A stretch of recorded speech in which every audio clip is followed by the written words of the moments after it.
Good evening, Twitch. How you doing? It's Wednesday night. Hoping you're having yourself a good week so far. As for myself, well, I took a bit of a sneak peek. We have a bunch of new behemoths that'll put in the closed beta here in the Maelstrom. So, what happened? If you didn't watch yesterday, I discovered that I did a bit of a rotation on the endgame behemoths, and kind of a downer because I actually was relying on one of the behemoths to. I was relying on one of the behemoths to actually get to complete my set and complete my armor. So that behemoth, the Nezaga, is gone, or he was also known as the Shockjaw. In its place, they added a bunch of new, well, not really new behemoths. Think of it as an iteration of the other behemoths. So you would have, I believe what we now have is the, what are their names? I'm trying to remember their exact names. It's another Embermane. It's the Pangar, the Rage Gnasher is, I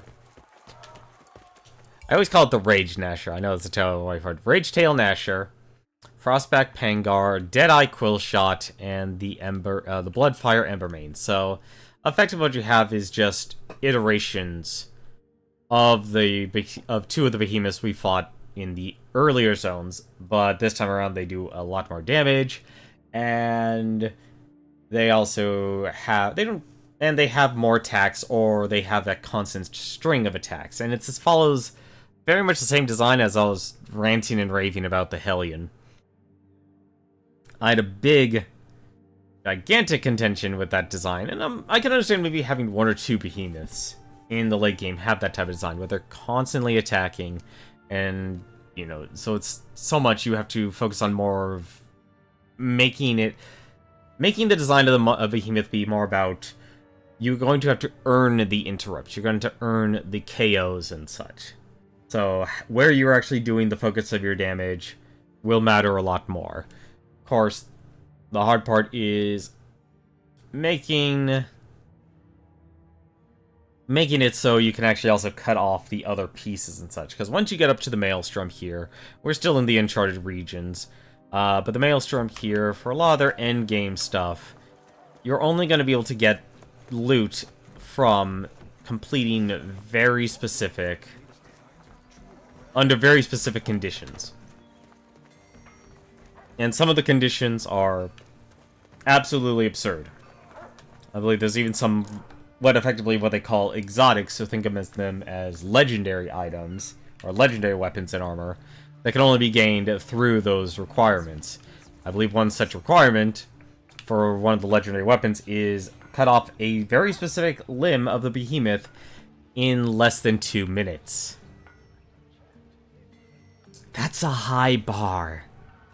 That is an extremely high bar that they are aiming for. Talk to me. But I can no longer actually upgrade, because of this change, I can no longer upgrade my Shockjaw armor or my Shockjaw axe. I've actually used up all of my Arcanite here. And to let you know, normally, let's take, not the Firebrand, no, Firebrand would actually, no, not Firebrand actually, Firebrand wouldn't work. Let's take the Drake scale here. So every hunt, you get Arcanite. So you get weapon and armor Arcanite. Once you enter, and I'm not honestly a huge fan of this design choice. Once you enter the Maelstrom, you will get a quest basically asking for you to hunt a behemoth, and those behemoths, once you get up to Maelstrom, they'll drop infused armor Arcanite and infused weapon Arcanite. So not only you're after, and this is where honestly your progress in this game basically hits a wall. You know, it's not, the Uncharted region doesn't have this problem, so if I go up to let's take a look and see if we can find the Pangar set here. Once you're at the Pangar here, I don't think I've ever created actually a Pangar. Let's actually create the Pangar scale plate here. Just as an example. The Pangar, anything in the Uncharted region is still going to need armor Arcanite. I believe the Stormclaw runs by that same rule as well. I've never really... No, I did. I created the helmet. But the moment you get up to the Maelstrom here, you'll start fighting what effectively are iterations of the Behemoths you fought before, with some exceptions. There are two very specific Behemoths in the Maelstrom. I've yet to be able to defeat them, because even with maxed out armor, and for a frame of reference, let's see, where is it? There's my Shockjaw armor. So I'm at +9 in all of my gear. No, I'm at +8. I'm sorry, I'm at +8 and +7. The max for the end game is at +10. So after +10, you can't upgrade it anymore. So I have in my full gear. Word of our community's acclaim spreads. In my standard gear that I have upgraded, I'm at 403 resistance here. Same thing with my weapon. I have the Shockjaw scythe here. It's a level 7x. The max is level 10, and I'm at 394 power. So it's a massive. It's leaps and bounds better than anything else you could actually make from all the other regions, just simply because you actually just can upgrade it more. It really comes down to that. You can just upgrade it more than anything else. And that's where, you know, this is where it kind of make you a lazy hunter. It's like, why I could just use this upgraded armor and such. Because it's just so much more powerful, so much better, even without the resistance, even without worrying about resistances and such. I think is actually what we might actually do. So, the restraints are coming off at this point. But we do have a few other Behemoths here, like the Stormclaw here. You'd effectively be in a suit of Nezaga armor, fighting the Stormclaw. If anything, I think I will. I've shown you the Hellion. Hellion and Pangar, while Stormclaw is actually pretty difficult, I'd still say you probably would want a team. Same thing with the Karabac. And if anything, I'll actually show those. I've barely hunted those enemies, though. Because, as you can see, where is it? I kind of wish... I wish I would make up their mind. It's like, this is just a cluster in what order it is in. Yeah, so 66. Yeah, and then the Nezaga armor here is actually a tier below it. Actually reached max level. Yeah, max level for the Nezaga by itself is the +4. So the max is actually 78 for that. Take care, Slayer. But for what the Stormclaw is actually weak to fire, kind of like every other, I think almost every other the electric types, the Drask and the Stormclaw are actually both weak to fire. Actually, I can check that out right now. No, Nezaga is actually weak to ice, so you actually do need to be specific. You do need to take a look and see what they're actually weak to versus what they're strong to. But I probably spend the least amount of time hunting in the Uncharted region. I instantly just jump straight to... Yeah, see, it's a massive difference. That's 100 stat difference between the two. And same thing with the same thing with jumping down when it comes to the swords and such. Yeah, Ember Blades gives you level even though that's level 3. It's a huge difference. I'm actually just gonna use the Nezaga axe. It'll do less damage against it. I guess we'll put on the chains one more time, because I still would like to. I want to be able to show what you're going to be expecting at that level. Because I don't want to. If I did a stream of nothing but, hey, let's powerhouse through the entire game, I'd find it'd be a very unfair representation of Dauntless. Because I don't want to advertise the game as this game is easy or anything like that. Because I want people to actually understand not only on... You know, I could tell people why I have criticisms about the combat, or the design of the bosses, or the design of the behemoths and such. And the direction the developers actually have taken it from a player's experience. But I also find it's important to show it. And that to me is the most important thing. I want people, when they actually look, if they take their time, they watch these VODs and such, or they watch my stream, they're going to be able to know, by watching, how it is when you're actually simply watching it as a player. And I will tell you right now, after trying a bit of a sneak peek for the Maelstrom and the new Behemoths, oh buddy, my criticism is that I think they need to do less damage. I think they need to do a lot less damage in their design.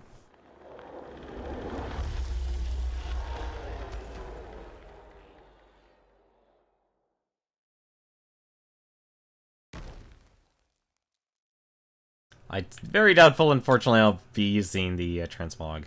You know, it was interesting, though, in reading the Reddit for today, for Dauntless today, and a very interesting comment made by a person. I can't help but feel like it's a little bit true that really only one Sky Bloom? That was a jip. I feel like that a lot of people are going to be not so much maining this game, but have it be like a filler style game. Because if people make as much progression as I was able to in that short time span, I don't think with the way it is currently right now and the many number of behemoths, like, they have a decent amount of behemoths. However, it's not... As sad as it's for me to say, I don't think it's enough. I think there's a good amount. I think it's also good that they did a reiteration of their behemoths.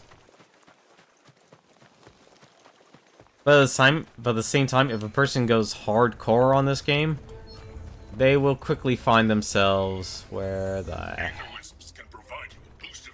Wow, this guy is already... I just remembered the downside about the axe. Go.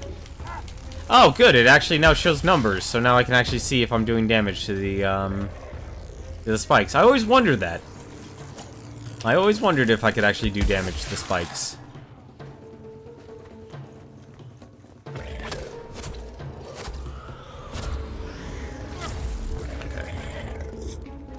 Yeah, so if you kind of notice, this is similar to the Ember main.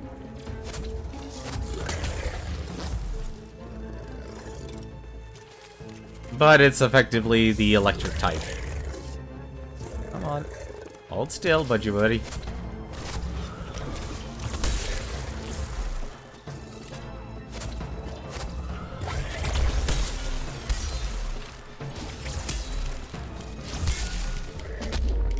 Darn it. Like I said, I like the super armor from the axes. I really should be focused on his head, though.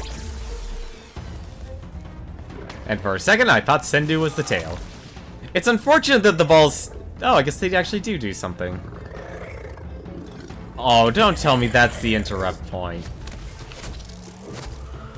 Ah, come on. Ah, I should have hit that. I was actually curious if that actually did anything. I totally flubbed that. I was going for the perfect. Oh, crap. Nope, I can just... I'm going away.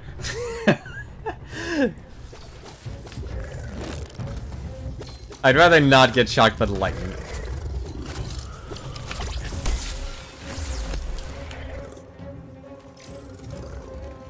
Gonna be a very lazy hunter. Or a slayer.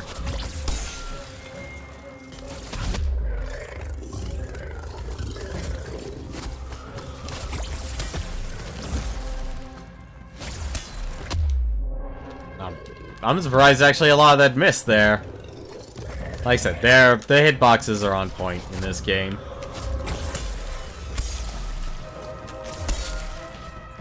I need to actually use this level up. Batter up. See, it doesn't feel like it does anything. And you kinda wish it does. In here. Oh, there you go, got KO'd.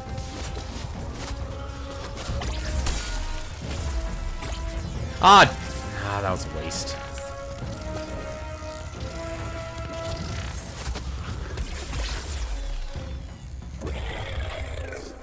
Bollocks. See, I can't figure out what it does to actually make that light up. Hey, how's it going? Yeah, there's no penalty for jumping off. Like, you really should only do it at last resort. It's kind of surprising there is no punishment. Kind of is, actually, when you really think about it. Darn it. You know, actually, I used to be afraid of this guy back in the alpha. Oh, not alpha, back when it was still closed beta, but it was very early closed beta. This guy was a pain in the butt, but you didn't really have electric resistance. I get no fall damage without the map. I think it's because they really couldn't figure out what to do. Like, what are they actually going to have you do?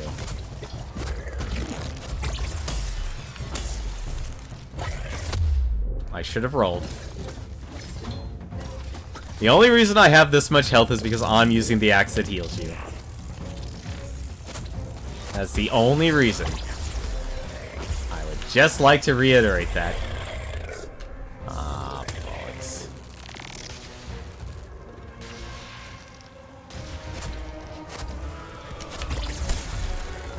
Really? Nothing? Oh, there you go. And now I get eaten alive. Like I said, the axe being able to heal is that imbalanced.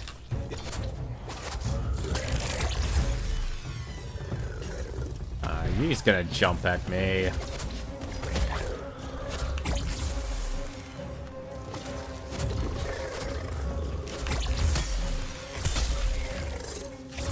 Oh, good job. Really good job, people. Well, that's one of his horns. I guess that's both of them.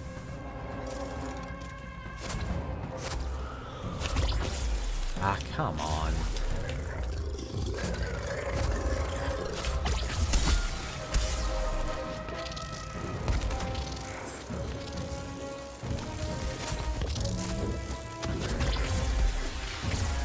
There we go. Oh, crap. I'm actually amazed I dodged all that.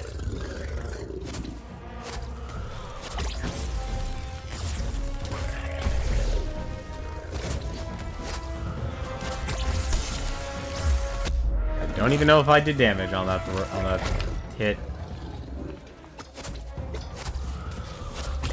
Like I said, the axe makes you such a lazy hunter. Or slayer. I'm really slipping on using all these terms. Hey, you got caught on fire. Oh, we already got the legs.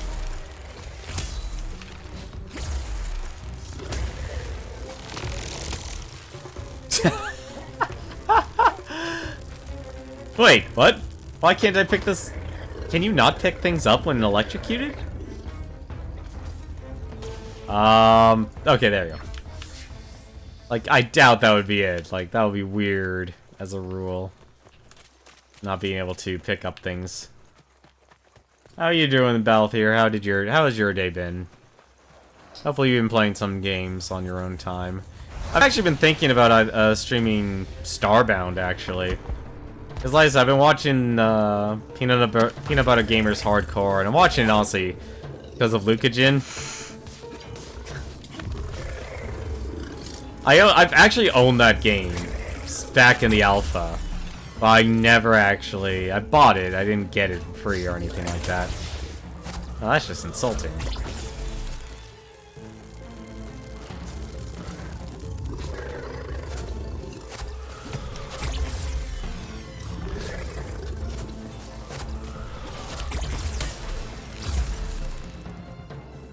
probably should throw my axe. Damn it. Busy day at work, played a bit of the Town of Salem. Isn't Town of Salem just like that Mafia game, or... I'm trying to think of another example. Damn it, right at the last second. I keep getting greedy for these axe charges. Never heard of that title, you mentioned that, I already forgot. Mafia. There's Mafia, I believe it's also like Werewolf. There's another one it's called. There's a couple of names for the same, what effectively is the same game. Like, you know, someone's, you know, a, creature.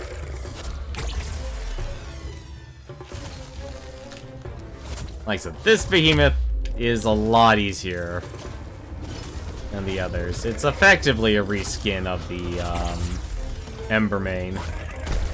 But because it's electric, it's not so bad, actually. Alright, let's actually get you up, though. Nice! He got the tail.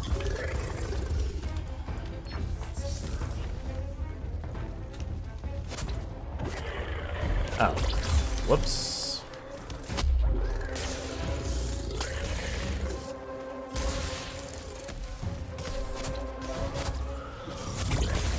It's always backs up on the third charge. I can never get a full swing on this.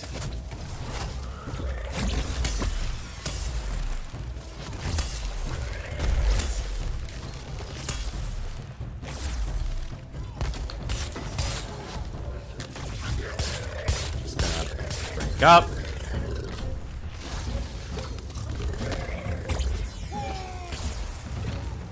Wow, that was a major turnaround I didn't expect him to do.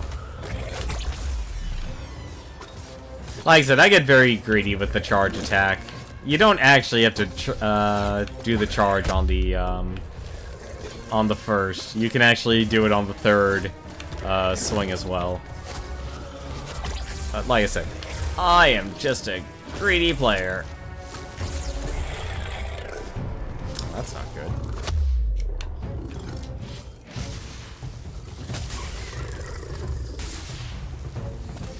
There we go. Finally, they actually were able to KO it. I don't know what fell off, but something fell off of him.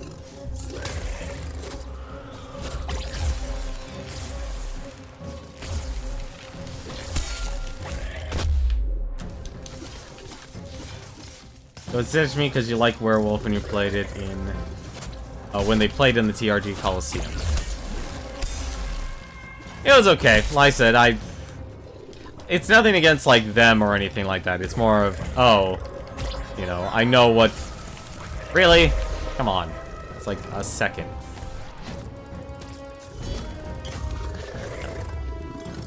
Also, I should probably pick up that piece.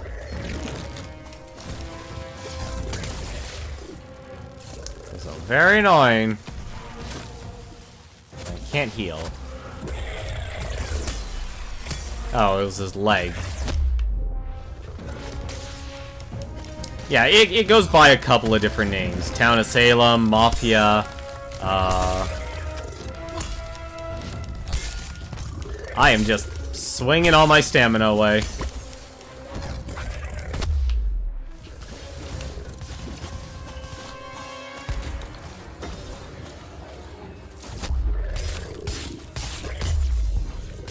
And now he's just wants to eat me alive.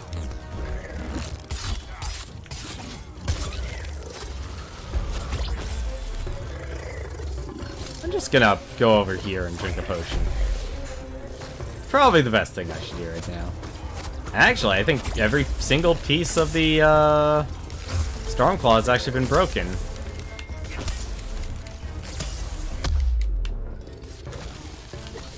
And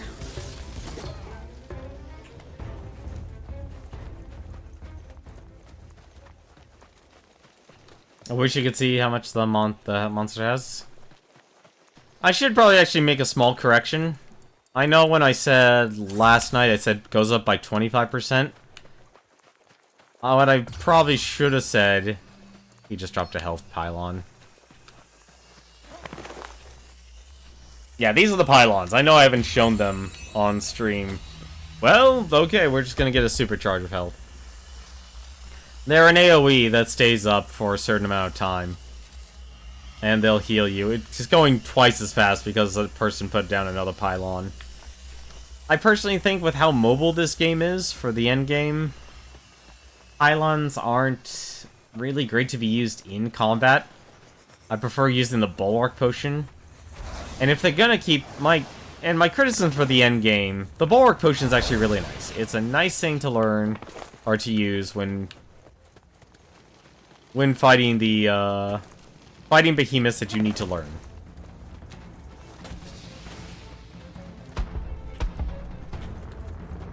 Oh, he has a snowfall one.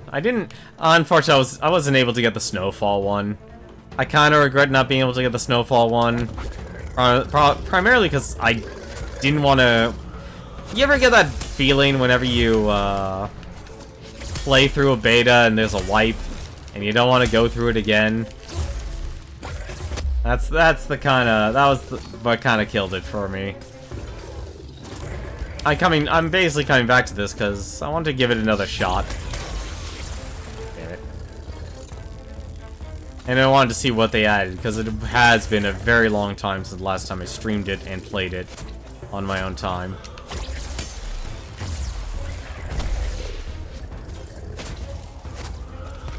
Yeah, so that's a flare.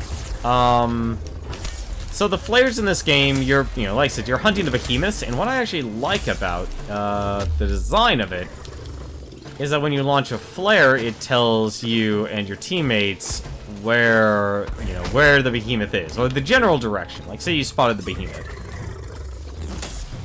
So when you launch a flare, it explodes in the sky, and of course, I have a Twitch one because I got it from the devs at TwitchCon.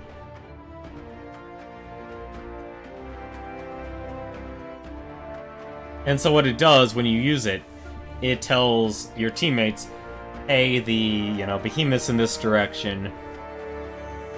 And, it basically tells you, instead of like, what was it, Monster Hunter World? I think Monster Hunter World did like a tracking sort of deal. So they really put more of a focus on finding the finding the monster in their game.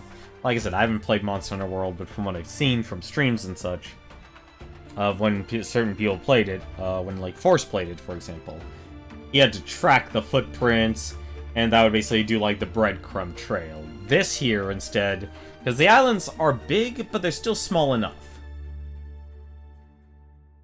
Yeah, you can split up. You can actually find the behemoth. You don't have to engage the behemoth once you find it. Like, people will stand around on the outskirts because people are still gathering materials and resources and such.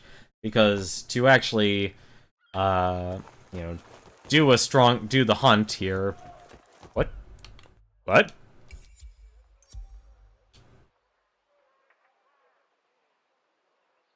Oh my god, I finally actually got that one done.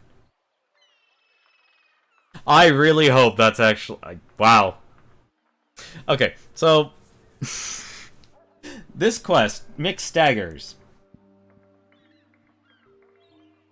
The only thing I can explain from this is that they changed it from being a individual requirement into a group requirement.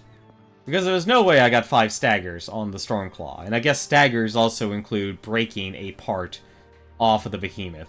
But this quest right here, Mixed Staggers, is easily one of the hardest ones to do on a solo basis. Because I didn't have the Hellion and I didn't have the Stormclaw done until today. But your reward is actually one of the very few things that actually increases your combat endurance, which is the Life Drain Tonic. Now, I actually don't know what it does exactly, but we're gonna find out. That sure as hell wasn't easy. No, it wasn't. Now, don't go sipping on this when you don't need it. Just think of it. Think of the trouble of an unlabeled bottle of this stuff could give me cause me at the Broken Blade. Cat would never forgive me. There we go. Give him hell, Skipper. That gave me... So they gave you 3 at the start here. Let's see. 8% of all damage dealt will heal all nearby slayers for 30 seconds. That is actually really good. If you can get the damage, that's actually really, really good. I'm curious what they mean by nearby, though. Like, if it'll actually have a visual or not, which, heck, in this situation... Use this wisely. Catch you later. I will use it wisely. But yeah, the flares in this game, so that's actually... I can go to style here. So everyone gets a signal flare. So you have the default one, which is this little, flag. Then you have the Dauntless one. I think this one's open for the, like, if you got into the beta. Like, you got into the beta during, or closed beta. I think they might actually, I don't know if they're gonna give this as the default one. There's your standard flag one, and then this one's the Twitch one. And since heck, I've been streaming this game and such, it's like, why not? And they have, and what's actually really cool is, I know in the shop, I think they're probably gonna sell more, like, more custom flares. But what's really cool for some streamers, if you ever, check out, DYoshi, DYoshi TV is his actual Twitch URL. And that's not .tv. The username is DYoshi TV. And he actually now works for Phoenix Labs, the developers for this game. And even before that, he was actually partnered. He was in their partner program, and they actually made him a custom signal flare. And so if you've ever seen Bless RNG, the Twitch emote, which is a global, which DYoshi actually won at TwitchCon 2016, he actually got that signal flare, he got that emote turned into a signal flare in this game. It was really cool. It's actually really cool. Got a lot of other Dauntless partnered streamers and stuff, I believe, also have it. Yep, that's the one, Balthier. That is the very one. Oh, right. I should actually... Let's just actually try. So I'm going to take the Frenzy Tonic here. I'm going to switch it to the Life Drain Tonic. And we've got, I believe, one more hunt to do, actually, under the Uncharted Reaches. That's right, the Carabac. Now, the Carabac is actually weak to both lightning and fire. I know it says, like, it's an up arrow. Like, that... The up arrow effectively means its weakness versus its strength. The down arrow means it's strong against. So if anything, let us go and hunt a Carabac.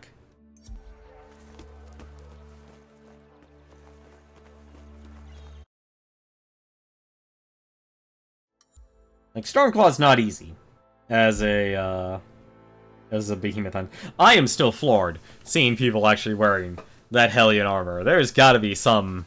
That takes dedication. Same thing with the Pangar armor. I mean, Pangar's rough, but it's not hard like that, like difficult like the Hellion. Fighting the Hellion, that's difficult. That's hard. And if you have these set for the Hellion, more power to you. Or a maxed out weapon. But once we kill this Carabac here, I'm gonna unleash myself from my restraints here and put on my best armor and best weapon and such. Because I actually do want to show the Maelstrom, show what the endgame is like, and how it's turns. Like I said, my main criticism, I don't like the fact that I'm hunting, I go from farming one form of Arcanite to 3 types of Arcanite. Also, what would be really cool is an option, like a simple toggle in the options, I don't even know if it exists, of turning helmets on and off as a luxury thing. I'm sure it exists, but I'd still would like to, like, I would like it to be, I would like to see it on an easy, like, just easier to see, easier to find. Why am I only getting 1 Sky Bloom here? I'm trying to do a weekly here, ladies and gentlemen. This is where the fun begins, so I don't...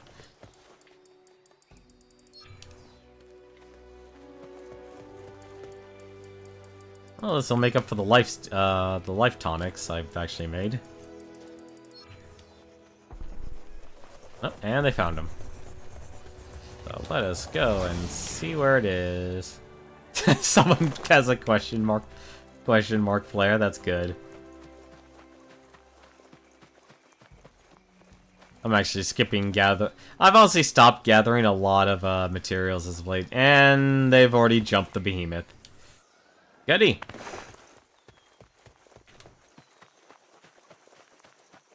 So the Carabac is actually a gigantic bug. It is actually a very unique fight, but I still have problems with this one because of how mobile it is, how quick the Carabac is, and how difficult it is to actually get an interrupt. Because once again, if you're using a chain blade, you're not going to be able to do anything.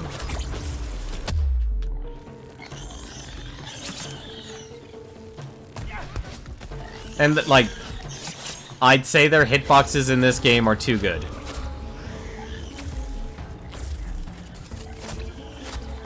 Oh.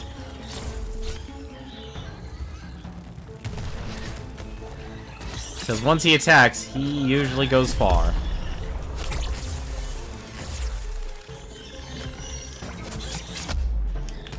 Alright, so that broken heart there is actually a very painful debuff. I didn't know what it did for the longest time, and I found out what it does. So what this does...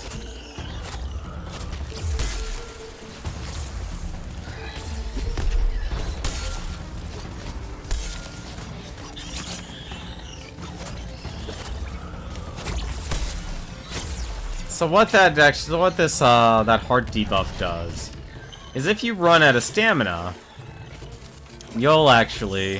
I'm just gonna have to run away. Darn it.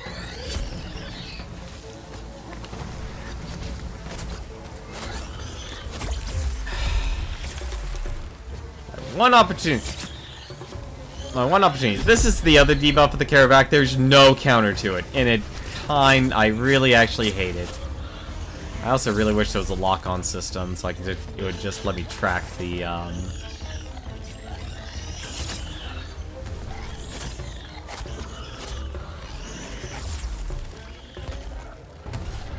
Yep, this is the Carabac.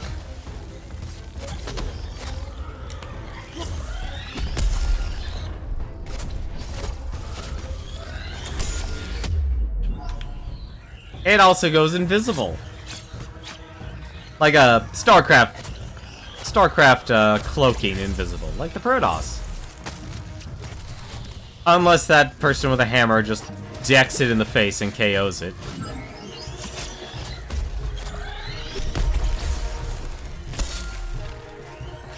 I've actually been terrible at fighting this behemoth.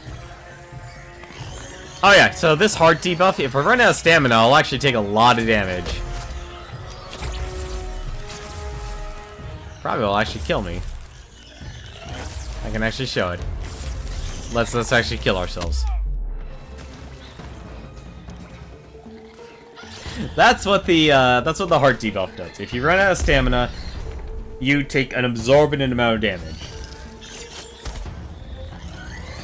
So I kind of put a bit of a burden on my team here by intentionally killing myself.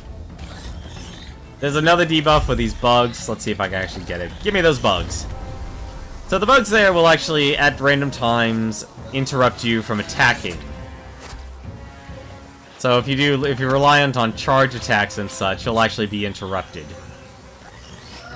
And you'll slow down and such, so you won't be able to do anything.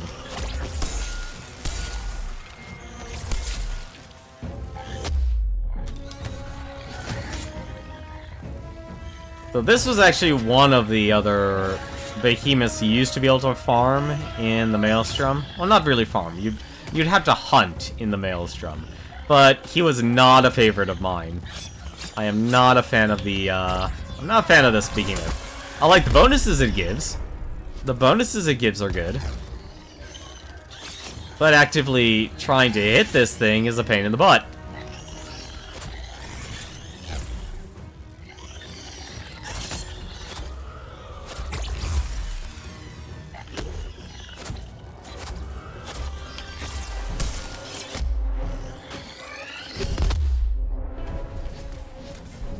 Well, Better now than never.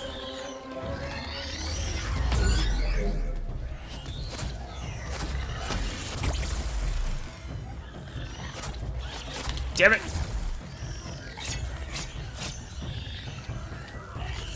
I actually do have a hard time tracking this thing.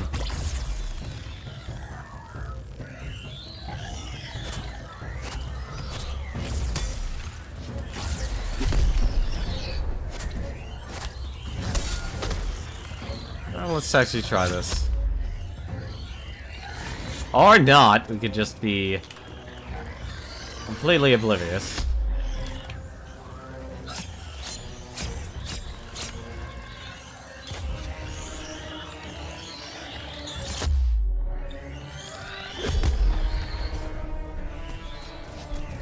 Like, the funny part is I'm not really phased by how much damage it's doing. I'm not equipped with my best gear. Just as a reference.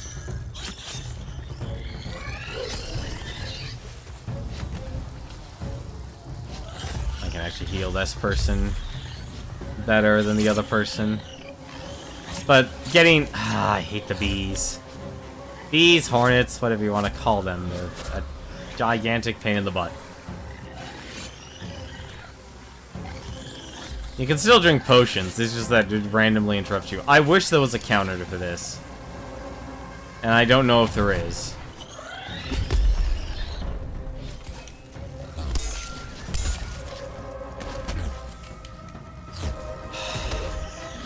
Never reach.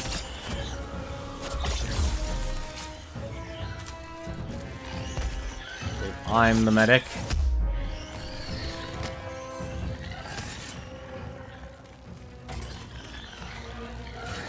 I'd probably say medic is actually probably one of your better set bonuses in this game.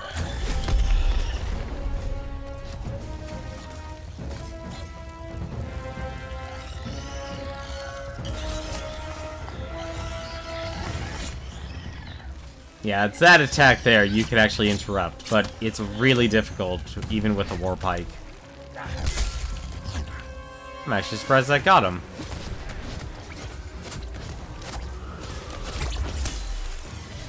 And I did not drink the potion. I still haven't drank the potion, apparently. Actually try and drink the potion. There. So hopefully I can do some damage. It's very unlikely. Like, that's the one thing I'm not the best at, is...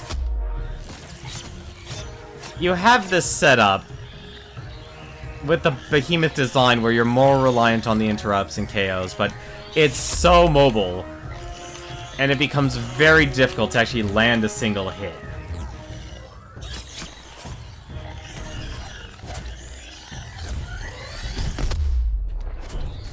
Yeah, honestly, I'd hate to say it, but I think that lifesteal tonic... That lifesteal tonic should have come in a lot sooner than later. Because actually getting hits on these behemoths for late game, it's difficult. It's way too difficult. And another one down, and another one down, and another one bites the dust.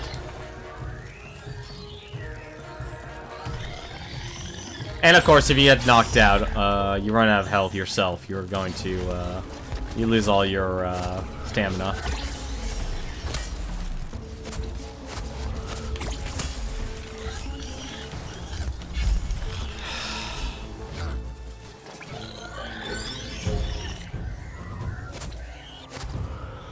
Oh, it left. Alright. Oh. Well. The pylons don't... They only heal, was it, 15 HP per second? So they don't actually... It will usually take 2 to heal and you to full if you're below half health.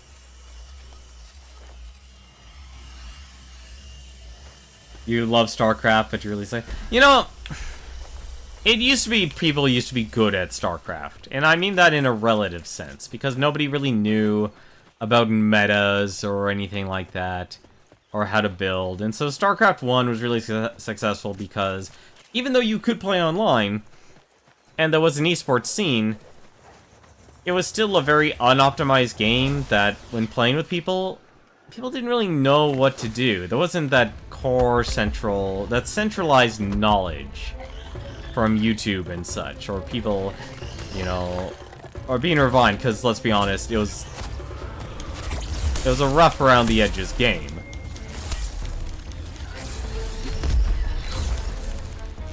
Oh, I wish I could actually move forward.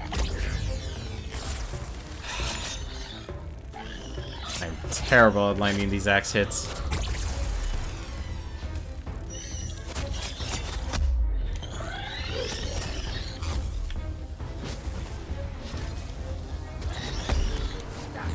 Hey, got the KO.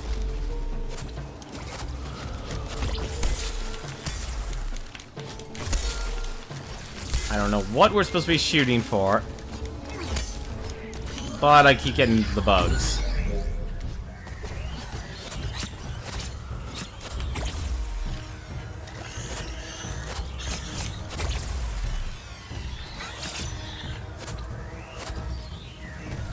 It's a really difficult boss to see.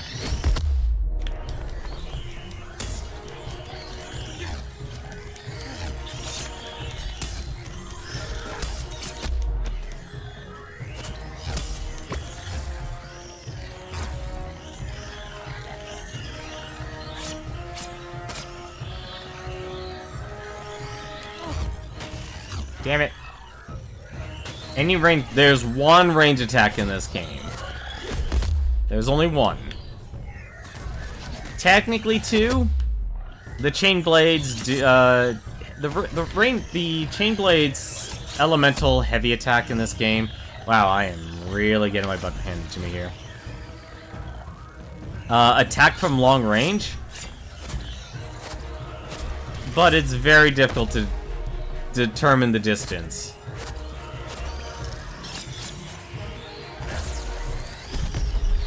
Like, that's honestly been my problem with a lot about this game, is determining distances.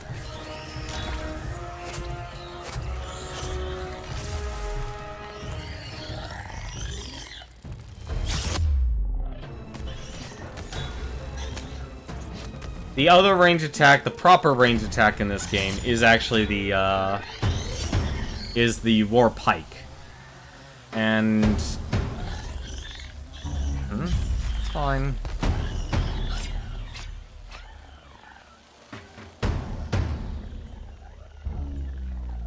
Like I said,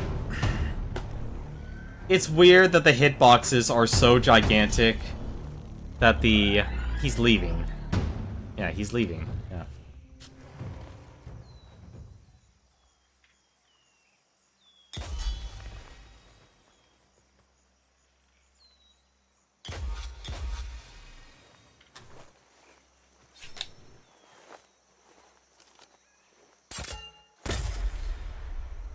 Or Mr. Pants could put it there, whatever.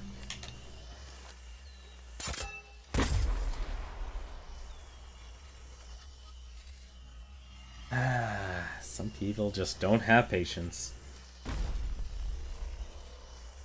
You really have to have patience in this game. Oh, that's a fancy banner. That person clearly spent platinum. The other one is the war pike, but the interesting part about the war pike is you have to do damage up to a certain point, then you can actually store all the energy you've earned into a bullet. The downside is about the war pike, it's not accurate at medium to long range. It's not accurate at all. It's actually kind of terrible.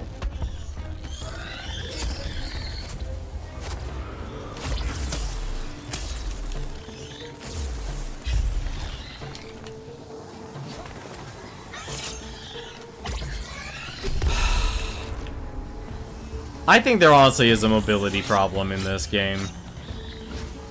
Like, a mobility and a design problem with Behemoths.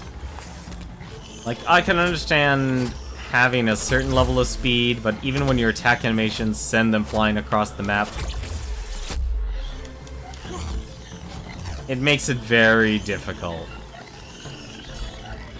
And I don't know if it's the right type of difficulty it should have.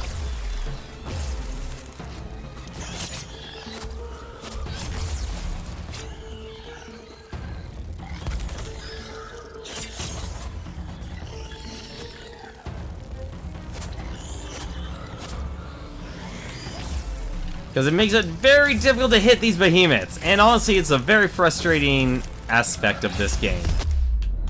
It honestly is a very frustrating aspect of this game, is when you have the behemoths, and they're big. They're big, and yet their hitboxes are so perfect around their body that there's no margin of error. So if you're missing, you are literally missing the entire body of the behemoth. As in, it could fly over you. Or you could be just in that dead zone for the behemoth, and you will not hit that behemoth at all. And it's kind of frustrating, honestly. I'm not gonna get a hit here, he's gonna throw blades.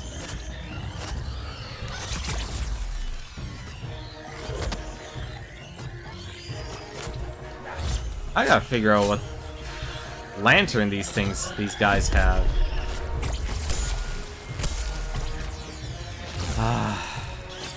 And that's why I like the axes now more than anything else, because it just comes down to getting that one good hit. If you can get that one good hit...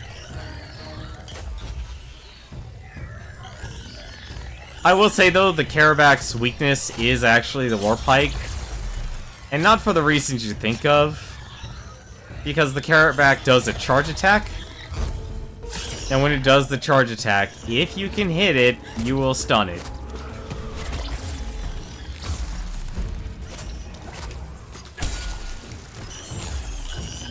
There we go. Karabak's not easy. In any stretch of the imagination. He may be on the smaller side for the behemoths at this level. But he is still incredibly difficult to hit, no matter what weapon you use. You could use a sword, you could use a hammer, you can even use the chain blades. It is still hard to hit. It is the same problem when dealing with the Pangar and the Hellion and their tails. All the other Nashers that you fight have their tails firmly planted on the ground so that anyone can attack it. And that's why I think part of the issue is the attack animations themselves. Because you have to be very... Because at the core of it, when you're really fighting the behemoth, you do want to be able to have your players miss an attack. You know? And there's multiple ways to miss. Miss by distance, or missing the model, which is probably actually what's happening most with me.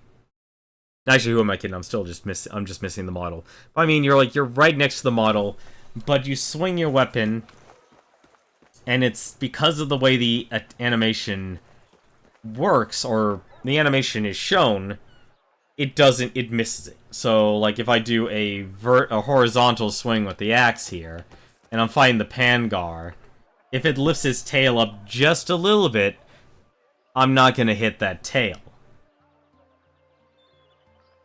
Versus if it was, like, stapled onto the ground, just like all the other Nashers, I would probably get that hit.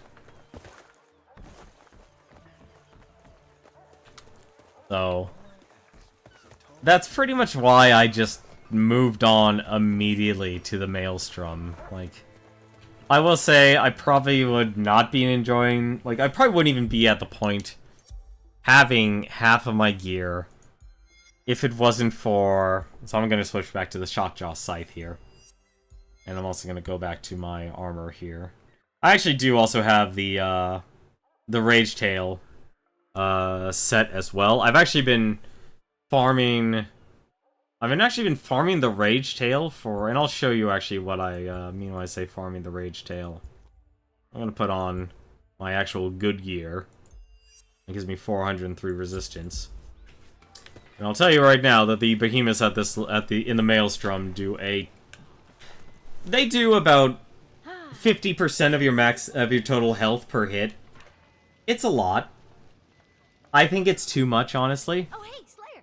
But what I have a problem with when it comes to upgrading the true end game armors and such is that you not only need to farm this thing called Pure Infused Armor Arcanite.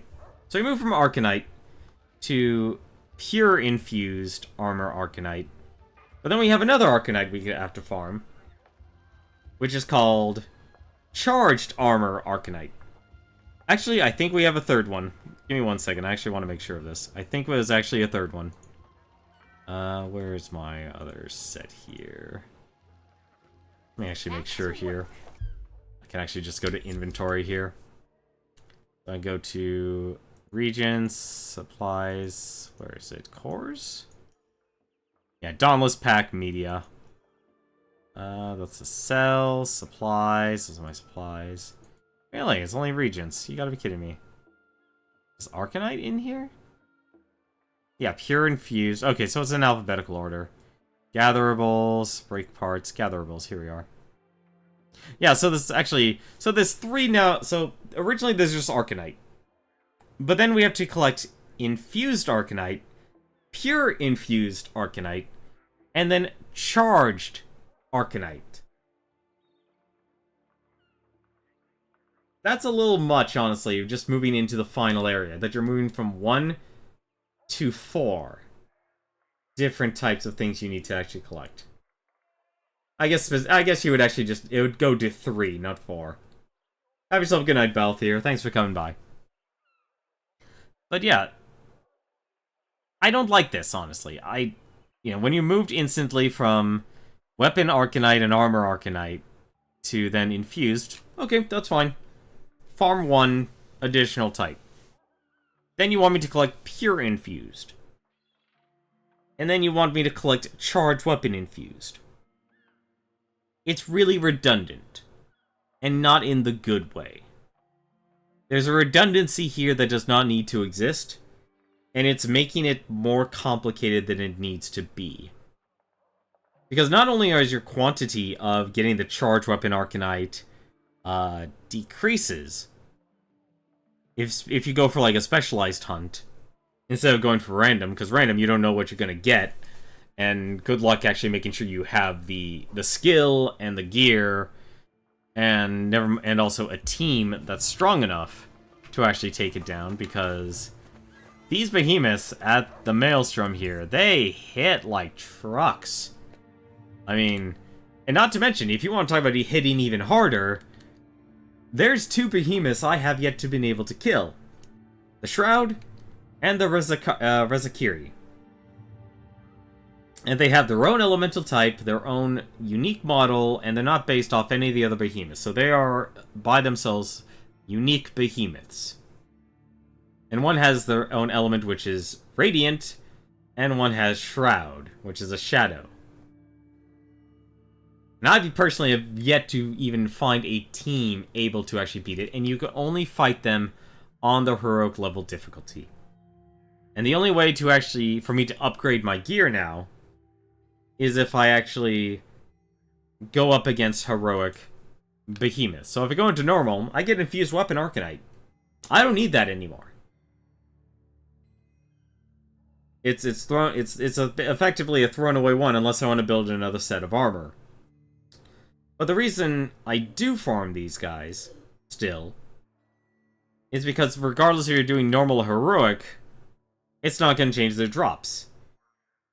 But I will show you with the Rage Tail Gnasher here, because it's actually the easiest of the group. We'll do a normal one, and then we'll do a heroic one. The things change. And when I say changed, collecting their parts is not just a simple break their part, you get their part. Now, if you break a part, you don't get anything.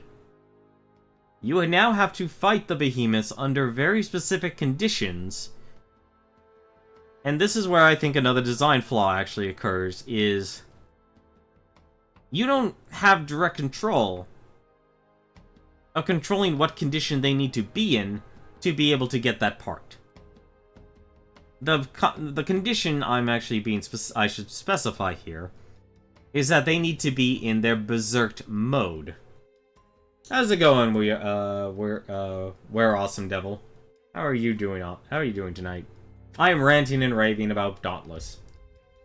What we're actually seeing is the end game of Dauntless here, which is going to be a free-to-play Monster Hunter game.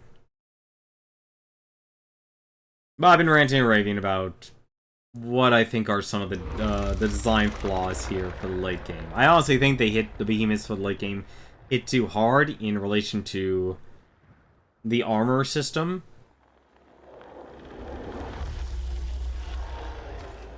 And this is why part of me actually kind of doesn't like the fact that you have armor in this game, because I like the idea of just building up your sets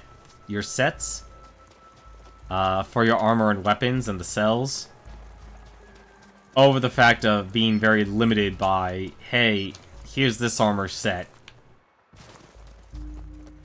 Because I thought it was like a very small pool, but clearly they made iterations of the behemoths, but they didn't just let you fight all of them at once.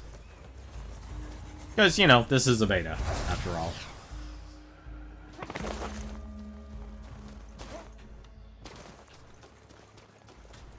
No problem, and Devil is okay. Devil is okay, you know, your name is weird. It's the internet, everyone has weird online names. I think Tenmar's normal? Balthier was here. I believe, if I'm guessing here, Balthier probably named himself after the Final Fantasy XII character. I still need to actually play through that Final Fantasy. I also need to decide what RPG I want to stream for the month of June. I can't believe we're already almost halfway through this year. Absolutely disgusting. I feel like I should have beaten more games, but I've been too busy trying to get my own personal house in order that the only time I have been streaming has been this. And if you want me to call you Devil, I'll call you Devil. I don't mind calling anyone the way they want to be, what they actually want to be called. Short of certain limitations. That would violate, say, Twitch's terms of service and such. I was actually upset. Well, not really upset. I was saddened today, reading news, that a game so, one group of Twitch that needs a lot more promotion. I mean, we enjoy the hobby of video games, but the thing that doesn't get promoted in this game, and where the heck is... Oh, there's the Behemoth, okay. I'm like, where the heck is the Rage Tail here? I'm wondering. A group that doesn't get a lot of coverage is the,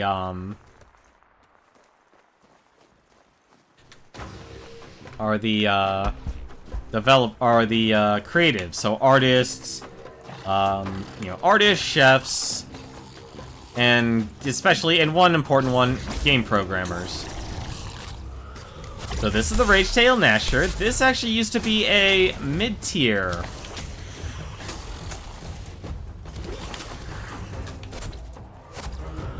This used to be a mid-tier behemoth, actually.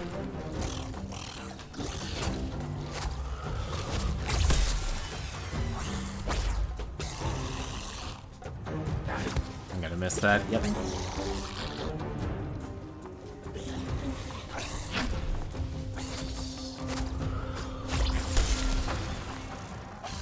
Nope, he's just gonna do his normal attack.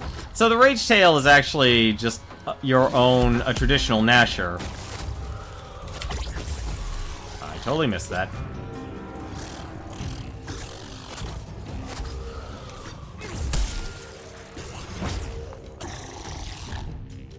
But it does have a few new tricks up its sleeve. Come on. Really? Only that? He's actually going a lot slower than normal. He's gonna roll to the right. I kind of have this behemoth on lock here. I can actually solo this behemoth. Which is kind of sad, I know, but kind of funny.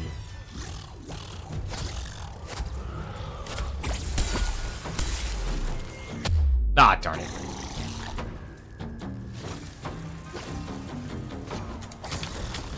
So just in reference, this is me with my best armor. So it's actually almost maxed out.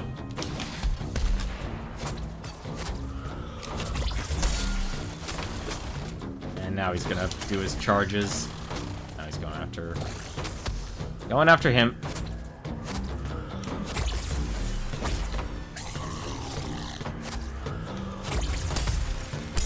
Hey, I'm lucky. I got the electric attack.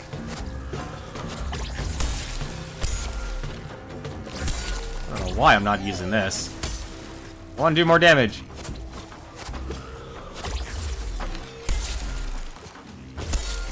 Unless he's using electric. He could be using electric.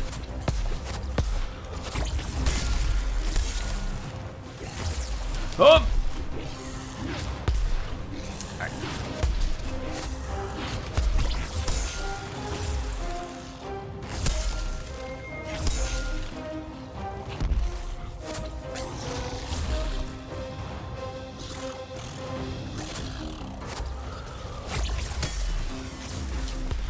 Alright. Alright. Like I said, kinda have this behemoth unlocked. I know what to do.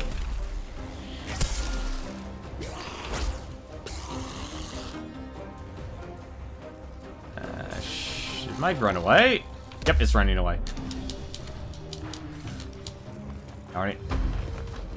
Totally screwed that up. That was a good opportunity to attack. And he pushed me. My own teammate pushed me. I kinda don't like that, but I understand why it's there. Because they don't want all the people in a single grouping. I'm gonna get hit, aren't I? Oh no, he actually has a Stormblade. So yeah, he actually might have the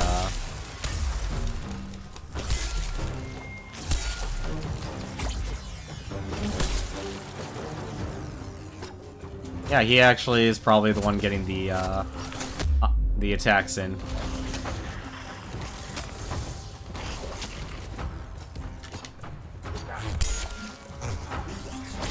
I thought it was me, but apparently, I'm using just the vertical attack. Why is he getting stunned? Oh, whoops, he's going berserk again. Oh, that was the bad move by Ancestral Sword. So, this is what makes this game. I don't agree with this design choice. So it used to be you break off a piece, you would get a part. Not so much anymore. So now you have effectively rare and epic versions of drops. And they won't drop unless you actually hunt, unless you get them in a berserk state.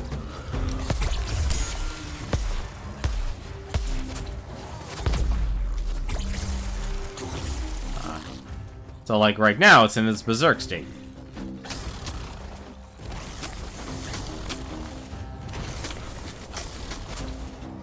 What the? Oh, that was new.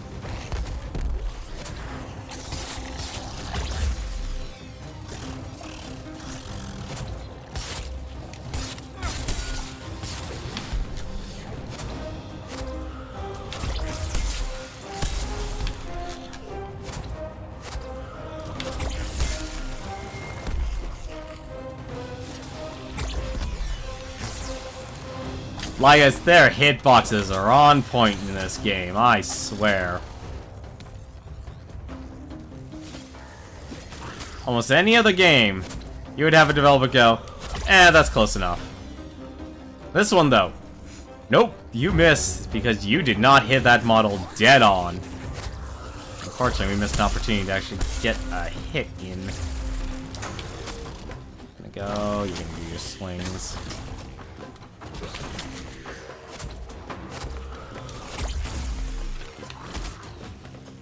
I'm used to hunting this thing alone now. It's going to run away. But I will say, the axe I'm using is incredibly powerful because, well, it heals you. So the reason I don't really use the elemental swing on the axe, so there's actually a horizontal and a vertical. Horizontal doesn't do as much damage as the vertical. I mean, nowhere near as much damage. The benefit, though, of the horizontal attack, you can actually, swing. So, like, this is actually the vertical here.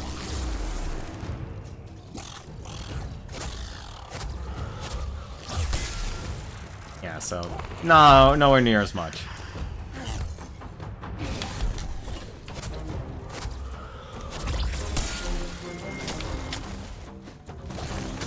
Oh.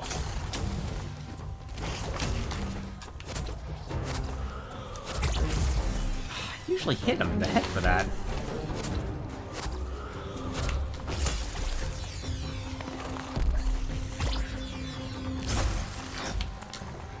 Also surprised I missed that. How am I missing all of this?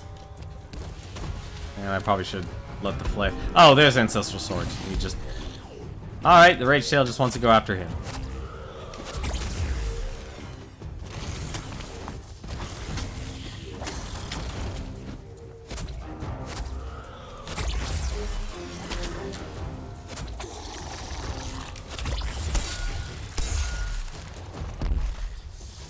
Oh.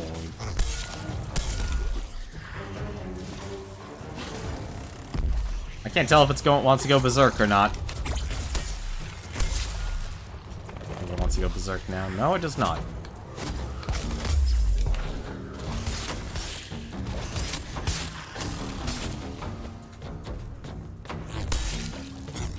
I am not KOing this beast here for some reason. Darn it.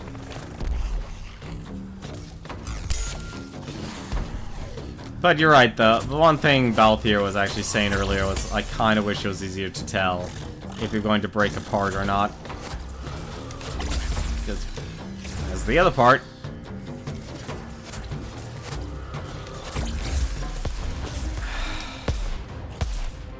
I hate that you can get body blocked by your own allies.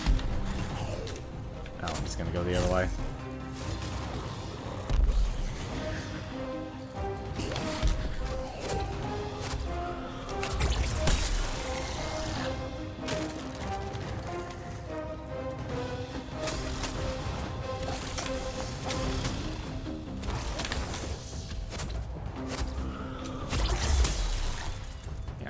Get any more damage from that.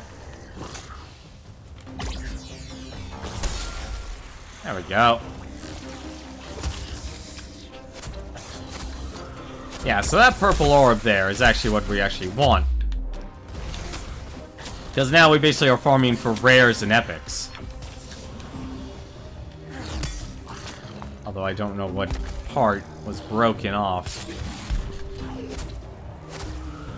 He went upwards.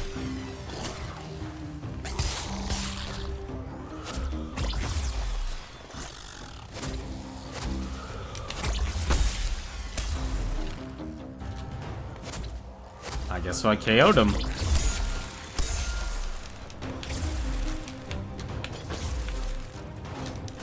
Actually surprised.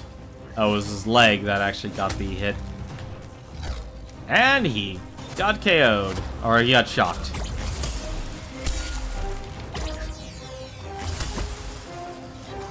I am totally doing the worst thing ever. By hitting not his leg. There we go. Got another piece. That was blue. That was a rare piece.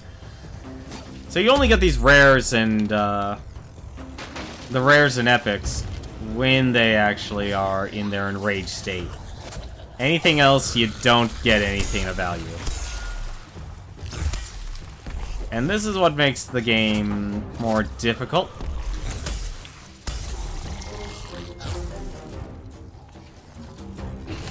Just gonna go the other way. And I missed because he jumped. It's amazing. Like, it's honestly amazing the hitboxes on these guys. It really is amazing how precise they are.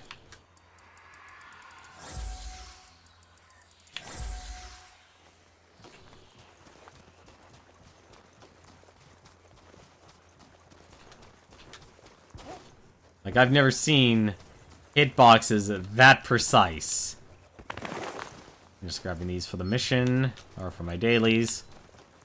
Because I guess the other hook to keep you playing this game, if we're gonna be straight, straight with it, is that after you basically have everything on lock, you have dailies. And it's supposed to encourage you playing a variety of ways. So, you know, some days they'll want you... Actually, if anything, I haven't even taken a look at today's dailies. So your dailies build your reputation, and that's what gets you... That's what gets you cells, which allow you to further enhance your gear. So it's like, we have gather 10 dash leaf, complete expedition hunts, with an axe, break 5 parts from any behemoths, with sword, break parts. So they give you very specific ways to play the game and such. Personally, I understand why they have it set up this way, but at the same time, not the biggest... It's hard. Like, can't say I'm the biggest fan of it, just because of the way I usually play a lot of games. And he chases after Ancestral Sword.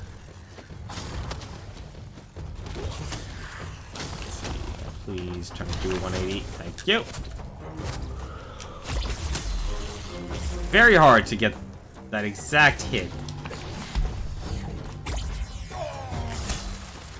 Because once you, like, let's be honest, the Nash's arms are tiny. They are very tiny. I'm gonna get squished. I also swung the wrong direction.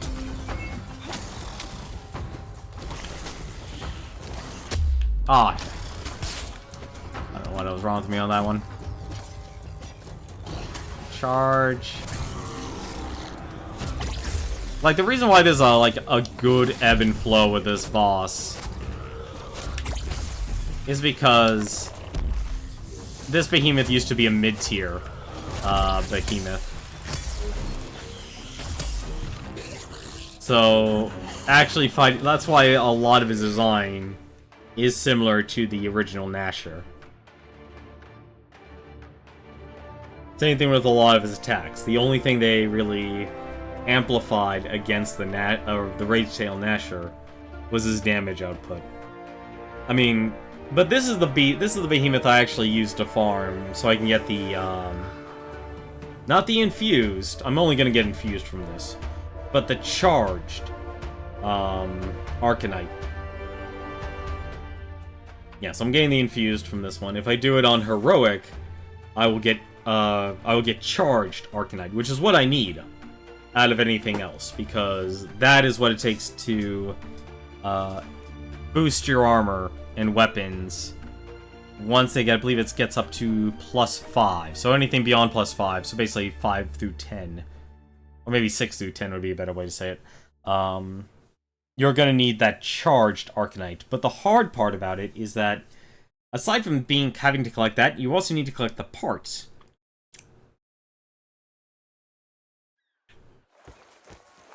However, the parts are a lot more difficult to actually acquire. Because you're not going to, so we'll take my current weapon here. I'm not able to get it anymore because they took the behemoth off the rotation here. Like, I'll be able to actually upgrade it where it is. Let me actually think here. Maybe my Rage Tail Sword would be a better example. Rage Tail Sword here. No, this is actually only +1. But basically, the only way you're going to be able to get those parts... So you have epic drops, and then you also have... Where are they? So you have common drops, yeah, so right now I just need both epics to upgrade the Rage Tail set. But the charged armor Arcanite is really difficult because you only get them from doing heroic behemoths.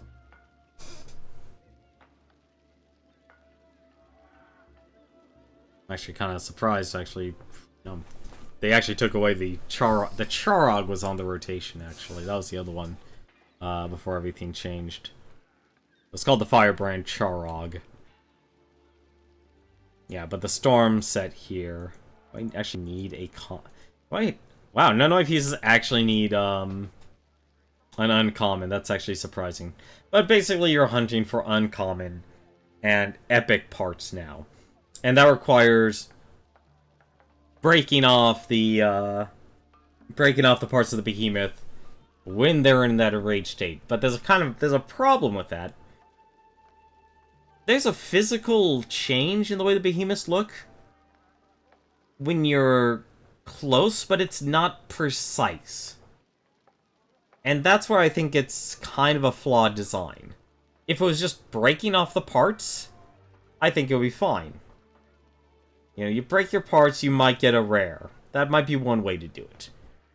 But because they have it set up where it's like, okay, if you want to get the rare drop, and sometimes you might just need the rare part to actually take it up, take your weapon or armor to the next level. But if you can't get that, or if you have bad luck on RNG, because they didn't just make it one level, they added 2 levels to the heroic farming. So just like you need just like they made it a 3 levels. So it's like, okay, great. If you want to up the end gain armor, you not only need infused Arcanite, you need pure infused Arcanite and charge infused Arcanite. So you're hunting for 3 types of Arcanite. Same thing with hunting the endgame Behemoths. You're not only just looking for the drops now, or the common drops, or the parts that they actually have. You need to be able to get them when they're in that Berserker state, but you don't even know if you're going to get the part you need. And that is what I think is flawed. If it was, like, if they're in the Berserk state, and they will drop that rare part, and you get rid of the epic, I think it might be more fair. But because they added that other layer on top of it, you now have a sense of you're battling RNG. So even if you're a dead set focused layer, hunting one specific behemoth, you could hunt a behemoth 100 times and still be screwed by bad RNG. You just won't get the epic, you just won't get the, or you just won't get the rare. And that's one of the what I think is one of the unfortunate designs of the game. Before they get you. If anything, we have some more time left. Go back to the Maelstrom. This time I'm going to do Heroic, and against my better advice, so I'm actually going to do a Patrol. And we're going to see what we actually end up with. I didn't get any quest. I don't think I have all the lanterns unlocked, and I think I'm the only lantern left. Oh, buddy. Well, this is why I've actually avoided the randoms. You're about to see one of the end game behemoths I have been able to kill. It looks like these two are actually fully geared for it. They're actually using the armor sets of the behemoths. And this is where I should be, honestly. I should be trying to get used to fighting the behemoths and learn their attack patterns and how to ignore them, but you're about to see why I've kind of gone into farming mode. Because these behemoths are brutal. And just to let you know, the Rezakiri and the Shroud are you can only fight them when you're doing heroic Maelstrom hunts.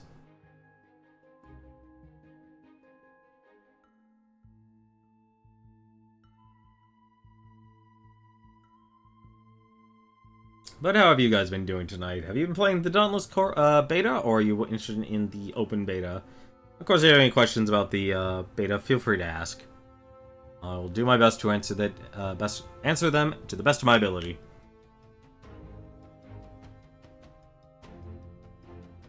Unfortunately, it seems like we're going to be waiting the entire 5 minutes. I know a lot of people would rather just hunt with 4 people. I would definitely recommend this game if you've never played a pure Monster Hunter game. So, like, I've played other Monster Hunter style games, like Mercenary Kings. I consider that to be a Monster Hunter style game. Xenoverse, Dragon Ball Xenoverse games, I consider them to be Monster Hunter games, because they all share the very same core formula of what you actually need to do, or actually want to do. It's the same gameplay treadmill.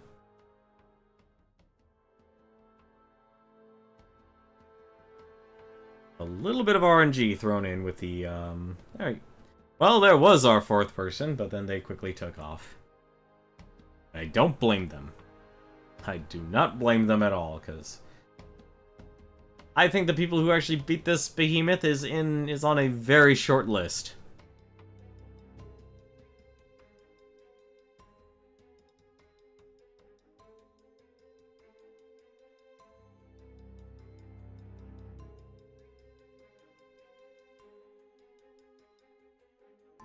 I kind of do wish you could see numbers, though, but back to the breaking of parts, though. I know you get the visual tell, but it's not good enough. Especially when you have that precondition of to get the chance for epic or rare drops. During that Berserk status, you don't know. Without that precision, you just can't tell when you actually need to make that hit. And I know part of that will just break the immersion of the game that the developers will create. But honestly, I'm willing to equip like a lantern or some part that will give me that precision. Like, if I know the next axe hit is going to break off a part on a heroic... on a Maelstrom Behemoth, I would like to know, so it's like, okay, stop attacking that, it's like one hit away, and then inform my teammates and let them know. It's like, hey, we can't hit that anymore, we need to wait for it to be berserked. Because a lot of people at this level leave hunts because they're not getting the parts they need. And it's because when you have it designed like this, that you need those parts to upgrade your gear for the very end game.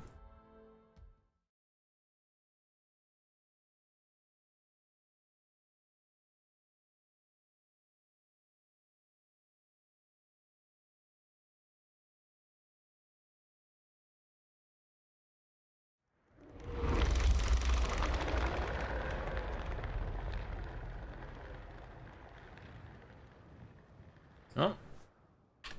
You're about to see the Rozakiri. The Radiant Behemoth. Oh, that must have been from the winter event. I'm kinda upset at myself for not getting that while I had the chance. I should have done it. I should have done it, but I got tired of playing Monster Hunter style games. Like, I'm always after trying to do something new. Or playing a game I've never played before. And when your games, like, the reason I have trouble going into a game like Warframe, for example, is primarily because I've played that style of game before. Like, part of it is playing solo. Doesn't make me want to play those games. But when you get into that repetitive cycle, it's like, well, okay, this is it.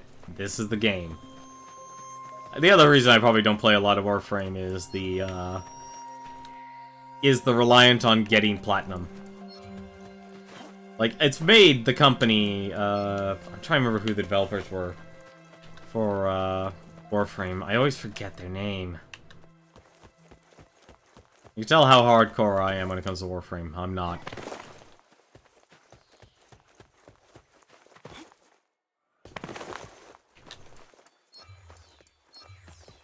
But it's based all on their real world economy, which it's actually they're running on platinum, just like these guys. Where the heck is the Rozakiri? I'm actually starting to wonder. Yeah, one person was AFK. That makes sense.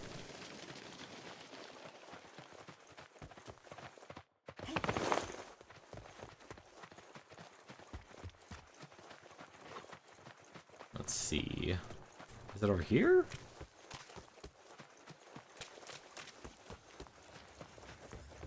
Ah, there it is, Behemoth Ho.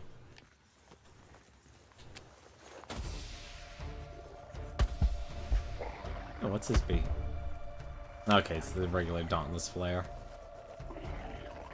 Do we have all our guys?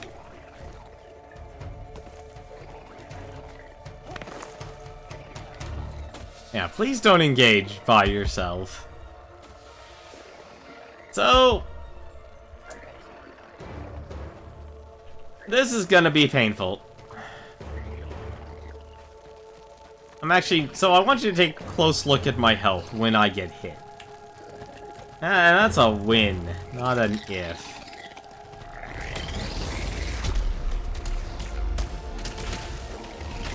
One hit, and Oslo Dragon's down to 30% HP. That was one hit.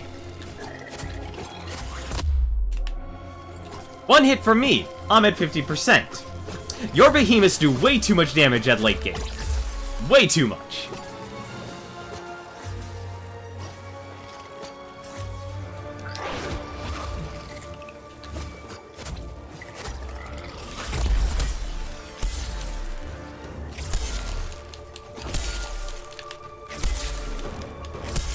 I'm actually healing my team with that life steal tonic.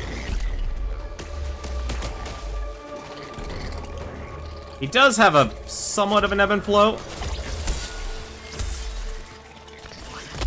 Damn it. So what I've actually been using is a bulwark potion that reduces the damage done by the behemoth by 45%. 45% of that damage is mitigated.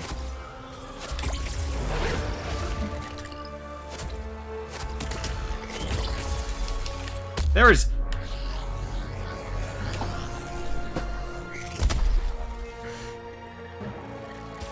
This is what... Okay, and just to put this in also perspective, I'm at +8 and 9... +8 and 9 armor. One hit!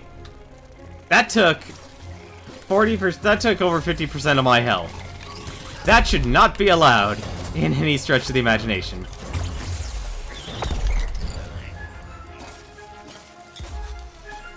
It is absolutely unacceptable of how absurdly powerful this behemoth is.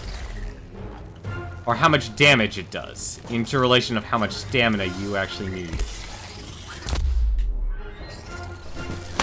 This is what made me stop playing. Like, let me rephrase that. It's what made me stop playing... It's what made me stop playing against these guys. Like, this is too hardcore. This is too hardcore.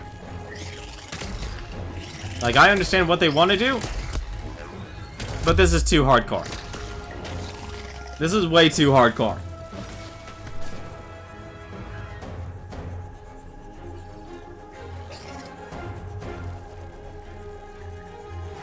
This is one hit, you're basically dead. This is not fair, in any stretch of the imagination. Just one of those little bullets will destroy you in terms of damage, or in terms of your health.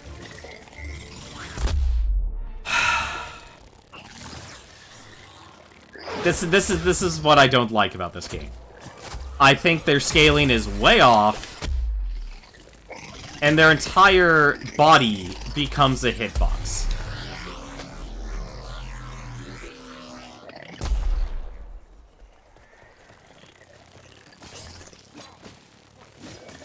Like, this is not good game design that any developer should be proud of.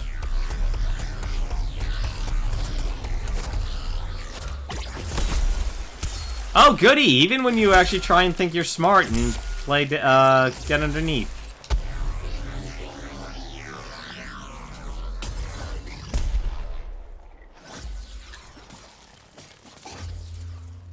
Like I said, this is what made me stop playing.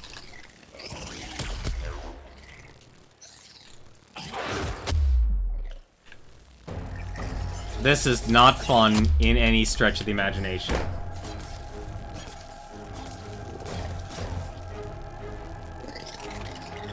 This is bad game design. I can use my crystal. Oh, well, never mind. I could use it. Never mind, I'm down. This is what makes me just not want to play your game. It's dumb. This is bad design. This is why people quit, and this is why the end game of this game is at a very short list of people who will actually have the tolerance to play. There is no ebb and flow, it is way too aggressive, and it's too punishing.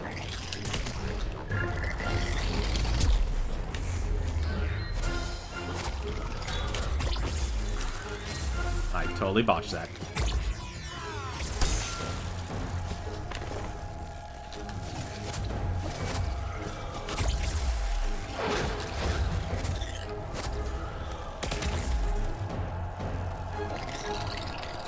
He's gonna attack, isn't he? No, he does a shotgun attack.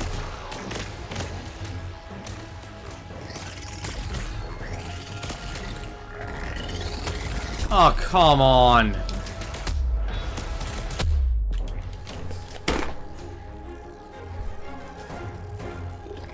This is dumb. This is bad game design. I normally don't do it, but no, like, it has nothing. I'm rating it 1. And I have the same experience with the Shroud. One hit, you lose 50% of your HP. You either are using the Bulwark Potions, and I just want to also show something. And this, I think, is a problem. Like, this is why I become attached to the axe. It really comes down to a sense of combat endurance. And in this game, combat endurance doesn't really work. There isn't much at all. So, you have your standard 5 healing potions and your revive crystal. That's okay. You have the Skarn's Lantern that gives you a 200 HP shield, and for 90% of the game, it's fine. Until you get up to the Maelstrom, or specifically the heroic part of the Maelstrom. But in terms of what your defense options are, you have the Bulwark Potion, reduces damage taken by 45% for the next 3 hits. That's actually really powerful. That's extremely powerful, and I think that's actually really good. Because at the level, I would say in terms of damage taken, for most of the progression of this game, it's actually been fair. The moment it became unfair was when you got up to the Maelstrom, and specifically the Heroics. It's pretty punishing on the normal, but it's obscene and unacceptable when it gets up to when you get to the Maelstrom on Heroics. But the only other thing you have that reduces damage is the Ironhide Pylon. Now, you've seen what the Lifespring Pylon does. It has the same exact area of effect and radius. It does decrease it just as much as this, but the downside is you could only take 2 into battle. You can only take 2 Ironhide Pylons into battle, just like you can only take 2 Lifespring Pylons. And this only does it for 45 seconds. So 97% of your battle of hunting a behemoth, and that's being generous. It really should be only 99% of the time, you will take a hit and you will take the full force. And the downside is, the pylon, you're forced to fight in a radius. We're not fighting sentries here. We're fighting actively mobile, consistently attacking behemoths in the endgame. If you're going to make a damage reduction tool, make a personal one and make an AoE one. Make it a mobile AoE one, so you're collaborating, you're working together as a team, and you're being mobile as a team.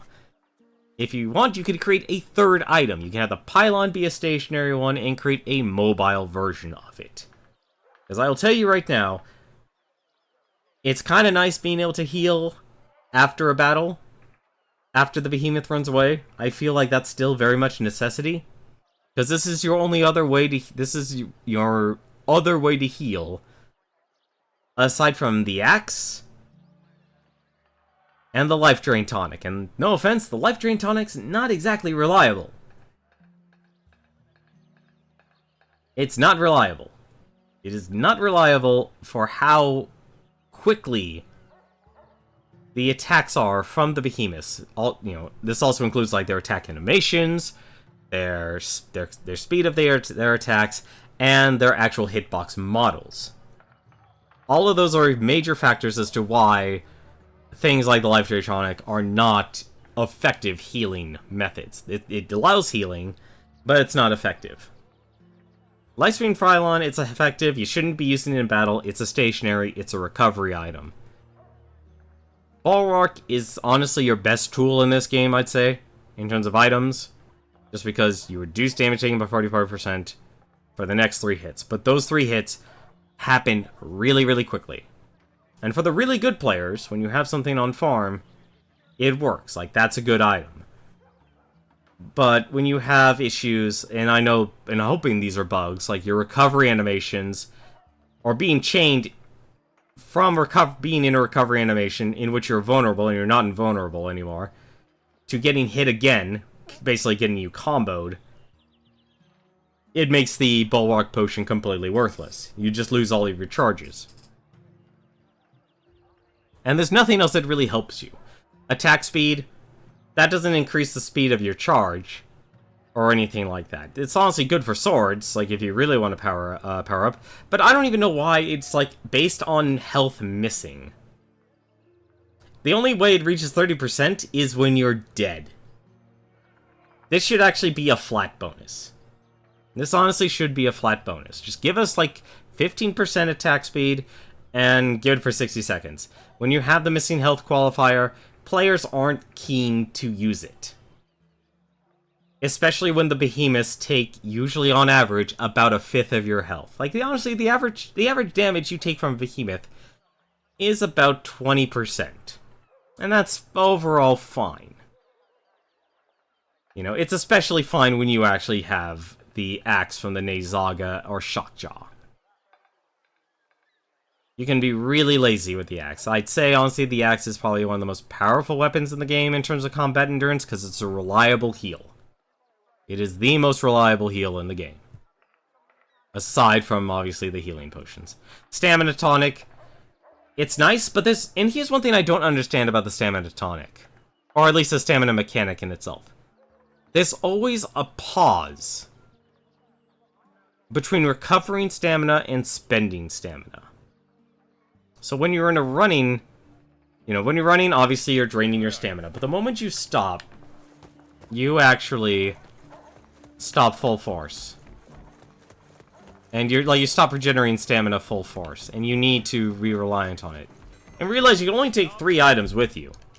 So you need to be very, very particular in what you actually bring into combat. These, they made the health potion, they gave you the 5 health potions and say, alright, here you go. You're no longer going to have to make that. I think that's a good thing. But only being able to bring a limited amount, so like Ironhide Pylon, yeah, you can only bring 2. You can actually bring 5, I only have 4 Frenzy Tonics. Blitz Tonic, you can bring 5. Assault Tonic, you can bring 5. This is probably ideal for, like, an axe wielder. Is the stagger. Is the stagger damage. Because stagger damage is its own health bar. Hey, actually, I'll give that a shot.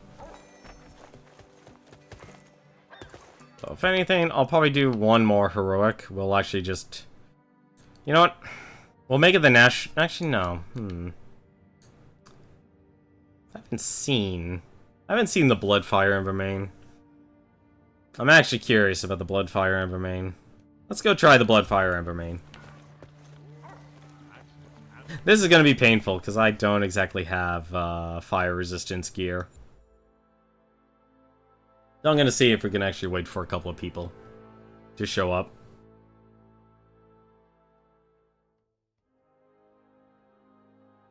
Hey, that looks like a little heart. But I think that's honestly, some major critical design flaws when it comes to the endgame of Dauntless. Taking 50% or more health immediately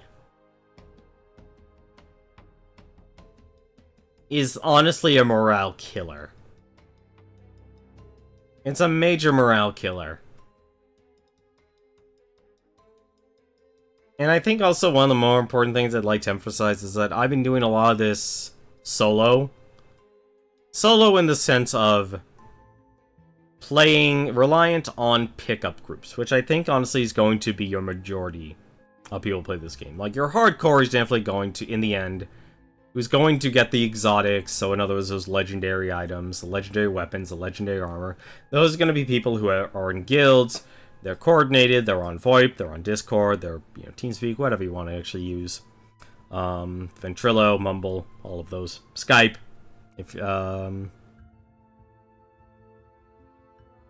But those rewards will only go to the effective, but even then, that's gonna piss a lot of people off. If you're fighting like the Razakiri. And the first attack you get hit by reduces your HP down to 50% or more. And I think at the core of it, it just has to come down to the attack animations of the Behemoths and the pacing of the and actually the design. You just can't have your Behemoths constantly attacking. It's not fair. And it's not a smart design either. I can understand one or two of them. Like, you can make one or two Behemoths be, like, that constant attacking. Like, okay, there's an enemy right by me, I'm going to attack. But you need to compensate it with something. You need to compensate it with giving more opportunities to interrupt. And I don't see that actually happening right now, in the current state of the beta.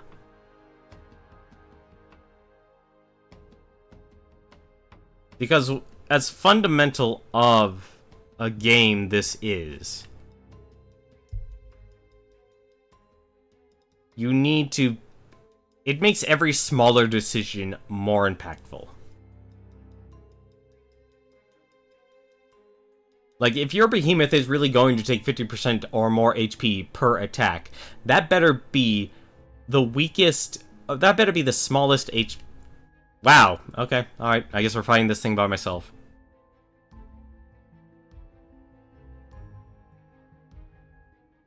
That's another reason why I was on a binge of playing this game. I'm no longer on a binge of playing this game, because nobody's playing.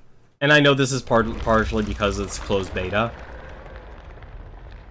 But I think there's a major level of intimidation, or the wall of the Hellion and Pangar, that just prevents people from actually experiencing the endgame.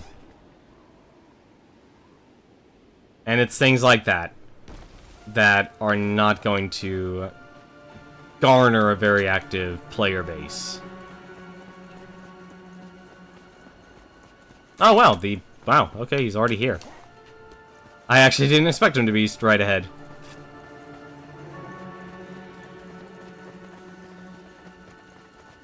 Oh, that is a big Embermane. Yeah, it's a big boy. Oh! And I think part of it will just come down to the stamina. I actually don't even know if I can interrupt this. That was a 60% hit.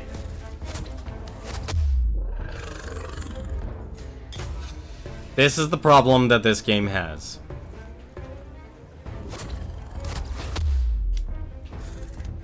Okay, I thought he actually missed that.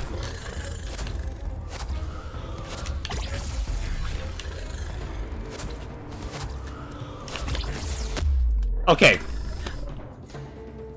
Here's another thing that actually needs to be updated. Camera turn speed on gamepads needs to improve a lot. And it's the same thing with the Warpike and the aiming. That needs to be adjustable. And that's the biggest problem of this game. The pacing of the Behemoths is too fast.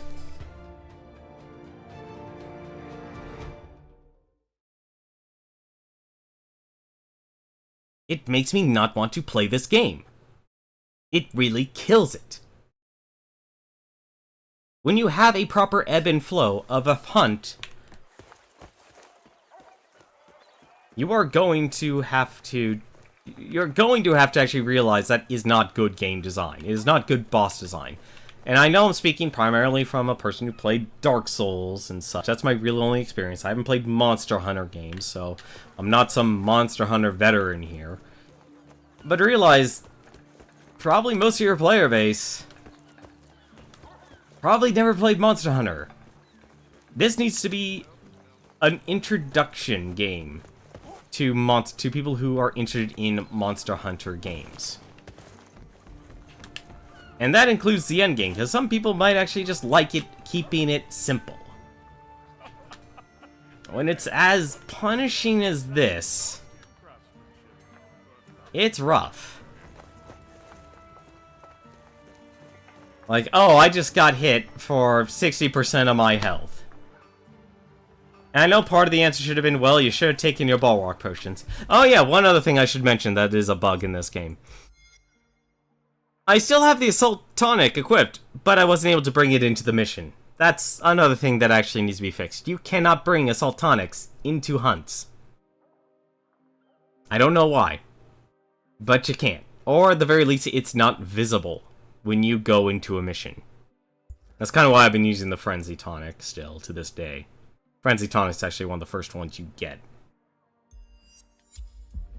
But I think that's what's going to do it for me. I think that's what's going to end my time streaming Dauntless. And I don't like ending it on a negative note, but I want to emphasize that this is a beta, and I want to be as critical and as specific as possible when it comes to playing this game. I think there's a lot of potential with this game, especially if you go for a free-to-play market. I think there's a lot of really good... You see the effort in a game like this. You know, for a company that is making this their first endeavor, they've got the right people. They're not slacking off here.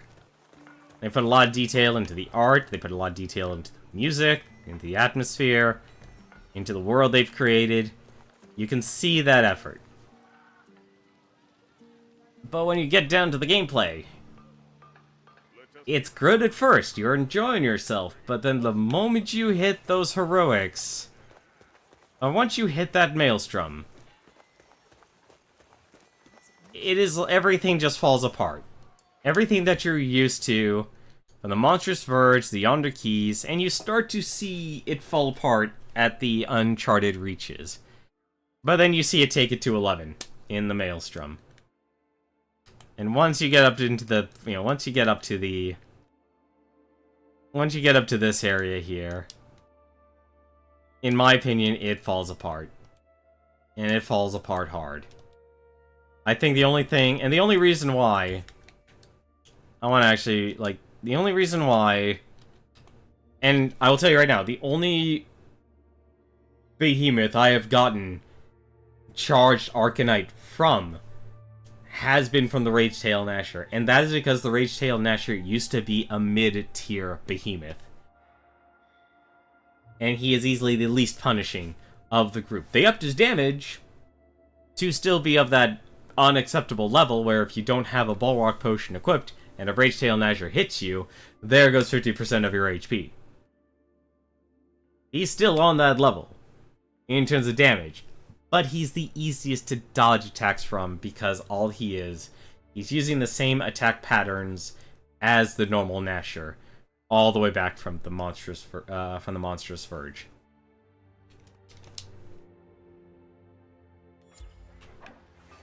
But I think this game has a lot of potential. And I hope if any person watches these streams, I'm not trying to be negative and just say like, oh, this is a terrible game. I want you guys to listen, and if you need to rewatch it, and listen to my criticisms. And I hope it'll help you make this game even better. Because as a proper Monster Hunter game, as this being my first actual proper Monster Hunter game, after playing games like, Mercenary Kings, Dragon Ball Xeno, and Dragon Ball Xenoverse games, this was fun. Overall, it is still a fun experience, but your endgame falls apart or appeases some incredibly hardcore demographic that even I can't wrap my head around. And I don't even know how people pull off half the stuff they do. But that's going to be it for me tonight. Like I said, I don't have any immediate plans right now on what I want to stream for the next couple weeks for the rest of the month of May. Haven't really had an urge to beat another game as of this moment. I'm going to give it some thought. probably do something different than Dauntless. Because, like I said, it's kind of hard to play once you have to farm a very specific or very small set of behemoths. You know, trying to get that charged Arcanite versus just being able to farm anyone and upgrade all my stuff at a slower pace. But we'll see what actually I pull out of my hat here for tomorrow, though. But let me take a look and see who else is streaming right now. And unfortunately, there's no one I know right now that's actually streaming, or no one that I have on my follow list that's streaming. So that's going to do it for me tonight. Thank you very much for watching, guys. Hope you've enjoyed taking a look at Dauntless. Be sure to definitely give the open beta a shot and be able to give your feedback to Phoenix Labs, because I think being able to hear from multiple people will be extremely helpful. But until then, as always, take care.